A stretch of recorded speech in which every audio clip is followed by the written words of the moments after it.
Hi, my name is Keith Cooper and this is one of a series of short videos looking at aspects of printing using the Epson P700 printer here. Now this is a pigment ink printer. It's essentially from a colour management and print quality point of view exactly the same as the larger P900, whereas this one has 13 inch, so maximum width of paper 13 inches. The P900 is 17 inches.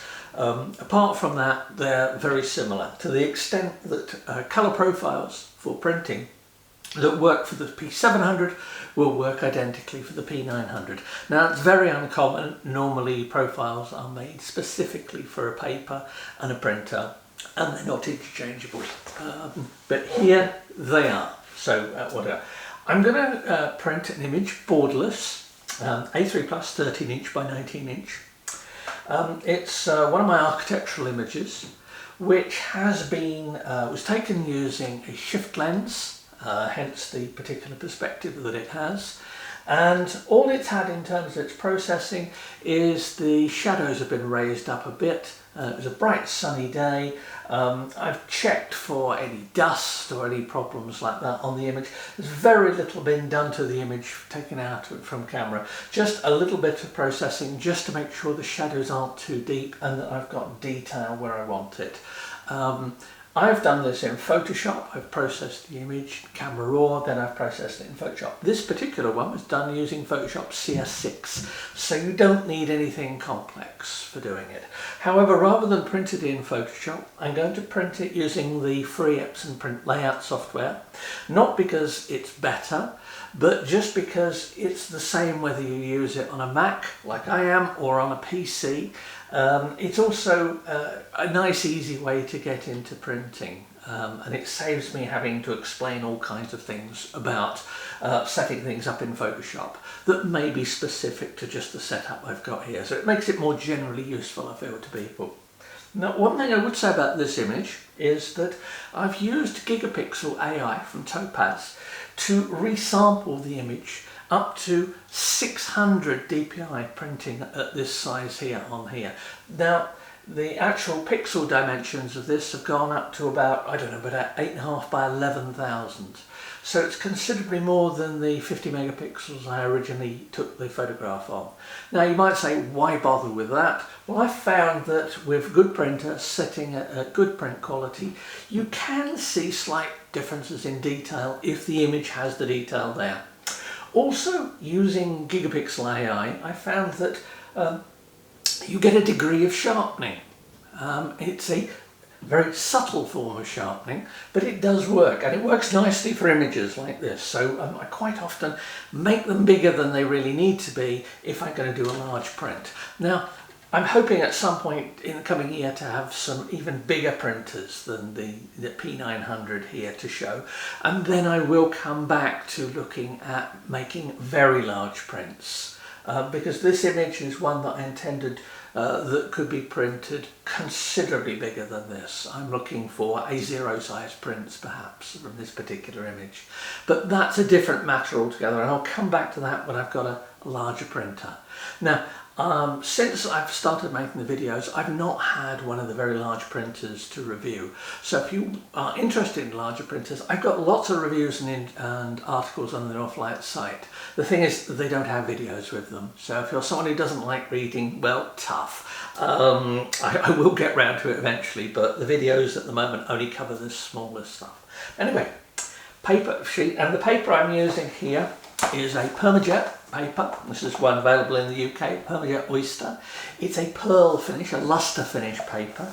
I'm using this rather than a gloss because I find for larger prints, glossy prints, they show up more reflections from lights and things, and I rarely ever choose gloss for large prints. I will sometimes, but in general I prefer a lustre finish like this for general purpose, or even an art paper or a heavy baryta paper, but I'll be looking at printing some of these other types of paper in some other videos as well. But anyway, there's the image. I can transfer that over to Epson Print Layout, which I opened already. There's the image, and here are the various print settings. Now I've selected the printer, I've selected A3+. You'll notice there's a border around it. That's because that's the standard way of printing. It prints with a border. I'm going to print this one borderless. Now I don't do borderless very often, but I know some people do. So all I need to do here is change the paper source from standard to borderless auto expand. Now the image will be expanded slightly to fit the whole sheet of paper. Remember that it's being expanded and that you may lose some detail around the edges. It may be lost in the overspray. So be very careful when you do images like this if you've got important content right close to the edge. That's really a time to look at printing with a border and handling it like that. But this is a borderless print. I've set it there. I've set the quality for the quality setting. All I have at borderless is standard quality and high quality. High quality just takes a lot longer to print on this. There's very little difference. Now, I always suggest testing with some test images with any printer and paper to see whether the quality settings make a real difference to you. I don't think it does. Even though I've got the higher resolution image here, the quality setting brings it out just fine. I don't need to go to high quality. Have tested this and it takes a lot longer to print, and I had to look really carefully to see some differences. At the level where nobody who ever looks at the print is ever going to bother with that. Remember, it's only photographers who look at prints in really fine detail. Most people, it's what's in the print that matters. Just remember that if you're a bit prone to cranking all the dials up to 11 or 12. Nobody's going to notice, and I take the point of view that if nobody's going to notice and it takes twice as long to print, well, why bother? But yeah, find what suits yourself. Anyway, I've got that set here for quality, the setting. I don't need to change any other settings on this. I've selected use an ICC profile, and I've selected a PermaJet Ultra Pearl profile that I made for this particular paper on this printer. Now, most suppliers, large suppliers, will supply profiles, particularly for higher end printers like this. Some suppliers, if you buy, and PermaJet is one of them in the UK, if you buy some paper, you can print a test image and send it off to them and they will make you a custom profile. So that's always worth bearing in mind. Notice this is a colour image. I'm using a profile. I'll come back to some black and white stuff in another video, but in black and white I use the ABW black and white print mode, never profiles. Invariably, the quality you get from a printer like this is much better when you use the ABW mode for black and white. For colour, use profiles, but not here. So I've got that set. I'm using a relative colorimetric rendering intent because that gives the best balance here. There is some soft proofing here, so you can flip between the rendering intents and see what looks better on the screen. But remember, the screen is not the print. You can never match a screen and a print, ever. It just doesn't work. They're two different things. So if you're beating yourself up about not getting a match between a print on a screen and a print on a paper, then stop doing it because you won't get anywhere. Soft proofing is vastly overhyped, particularly people who use it habitually in Lightroom. You do not need to use it. But that's a rant for another day. I'm just making a print here. So I've set all of this, I've got that set, and I can just press the print button. There's even, I could put how many copies I want. I could stack 10 sheets of this paper in this particular printer. Don't really want 10 prints of it, but I could do it. I could do various layout options in the software as well. But all I really want to do is just press print. Now, this is running on an oldish laptop, so it's going to take a short while to actually sort the print data, because remember this is a big image and it's big print as well, so it's going to take a while to do that. So I'm just going to leave this and it should wake up in a moment. Well, it seems to have finished its processing here, so we'll wait for the printer to wake up in a moment. Here we go, receiving data. Now, I've loaded the sheet in here, and when I loaded the sheet of paper in, it asked me for the paper type and size, and I set it on the screen here.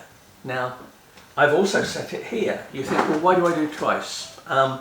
I use a lot of different papers, I use a lot of different printers, and it's very easy, I found, to actually get yourself in a bit of a mix and put the wrong paper in or stuff. You know, I really don't want to be wasting sheets of paper this big, so I, just as a belt and braces thing, I set it here and I set it there. You can actually override the settings here, you don't have to do it if you always use the same paper. Well, if you always use the same paper, it will remember your previous settings. It's just helpful to do it. But if you're happy that you're never ever going to make a mistake and you're never ever going to waste paper, by all means just set it here or set it to ignore that. Now, I can see the image here. This is come from the computer, so that is the image that's being printed. And if I look inside, I can see the print is underway. It's been printing a few minutes, and I've swapped over from the view of the printed image here on the screen to the ink levels, and here is the file being printed, and it tells me I've got 5 minutes left. Well, here comes the image, and immediately I notice a slight problem. Now, it's a slight problem because I've got a roller guillotine. This was printed as a borderless image. I have about a 1/2 millimeter border on the leading edge, and I have what looks like a fraction of a millimeter border on the other edge.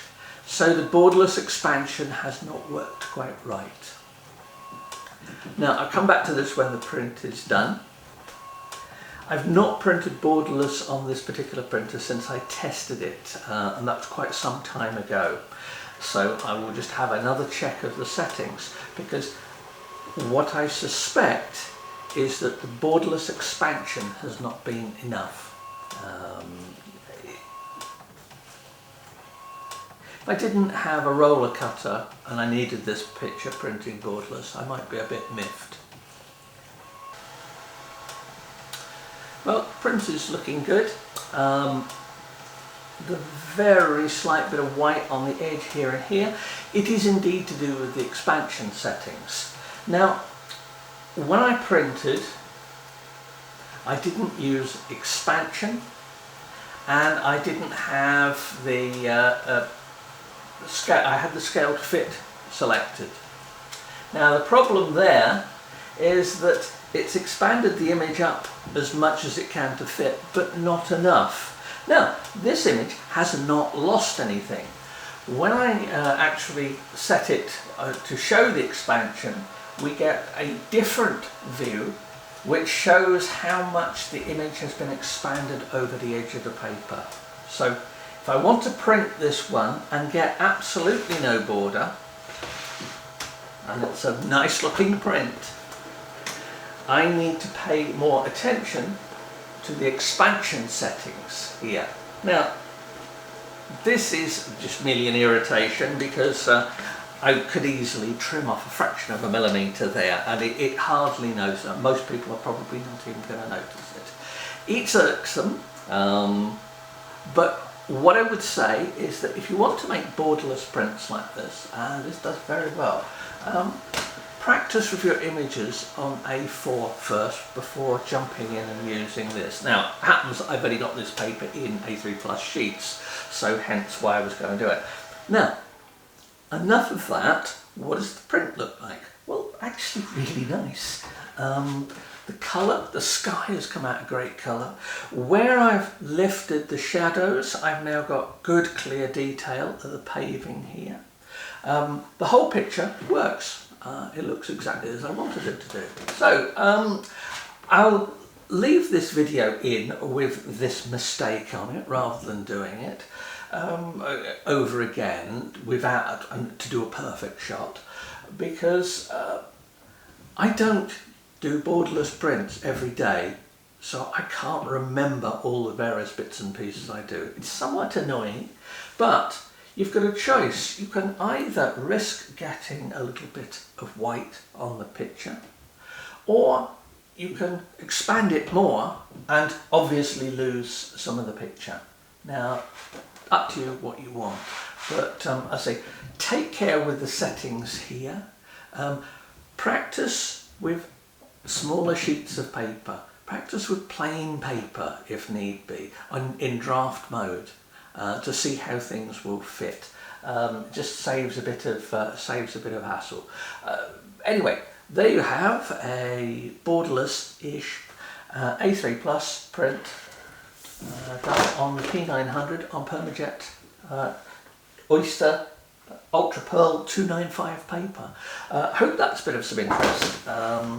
Please do subscribe to the channel if you find it useful. I've got a load more ones I'm going to do about using the P700, P900, and also some more general photography articles and videos as well. So I hope that's been used again. So thank you.